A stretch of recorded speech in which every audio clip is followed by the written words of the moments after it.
सभी दर्शनार्थीगण ध्यान दें।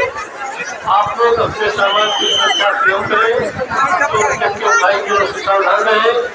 आप लोग स्नान करते रहे और उसका घाट को खाली करते रहे। स्नान घाट के किनारे अनावश्यक न हुए, स्नान घाट के किनारे गंदगी न करें, गंदगी न फैलाए। जो भी स्नानार्थी स्नान करते हैं कृपया घाट को खाली करें, अपने दूसरे साथी को भी समय दें, मौका दें।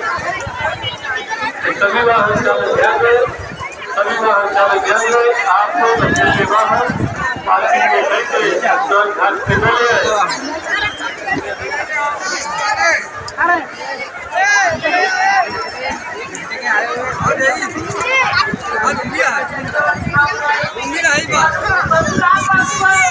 दीदी ठंड लग रही है ना।